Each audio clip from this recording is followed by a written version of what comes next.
So our not very serious answer to this question is do all the things we tell you to do in the book. And then you will keep in mind the audience in order to have an invitational approach. But we can be a little bit more serious. It seems to us that there are kind of some assumptions that you're always operating from when you're thinking about your audience from an invitational approach. And one of these is that if I'm invitational, I'll end up with a better understanding of something, a new perspective about something. I'll come to see something in a new way. I'll learn about something that I never had any idea that I might learn about. So there's just a sense of openness to what might come because you're not controlling the entire interaction. A second assumption I think about the audience is that you have to sort of change the basic approach to the audience that we have in this adversarial argument culture that I talked about earlier.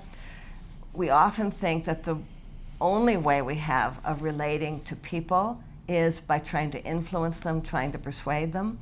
And in fact, I had a student not long ago who said, well, if I give up trying to persuade, don't I give up the only way I have of influencing my friends? And we talked about that a bit and talked about that's sort of an interesting assumption that you don't have any influence or impact on somebody, even a friend, unless you are in persuasive mode. But think of all the other kinds of things that you can do with an audience. I mean, you can be affirming, you can be asking questions, you can be trying to understand, you can be appreciating. All of those are alternatives and certainly good ways to have impact on an audience, on another person, besides persuading. I think another assumption is that it's okay if other people don't line up with what I think or what I believe. Sometimes I think it's hard for people to get that, to say, oh, okay, it's okay if you vote Democrat and I vote Republican, or you're for gay marriage and I'm against it, or whatever. Well, that's okay. That's how the world is. There are lots of different viewpoints, lots of different perspectives. Everyone comes to their view from their life experiences.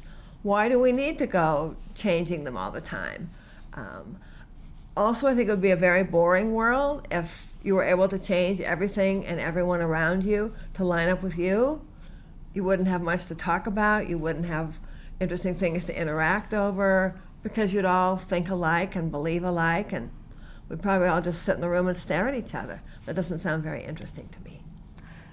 So in summary, I think the key point we want to make here is that an audience will feel valued when you try to understand their perspective, when you appreciate that perspective, when you're genuinely asking questions about that perspective.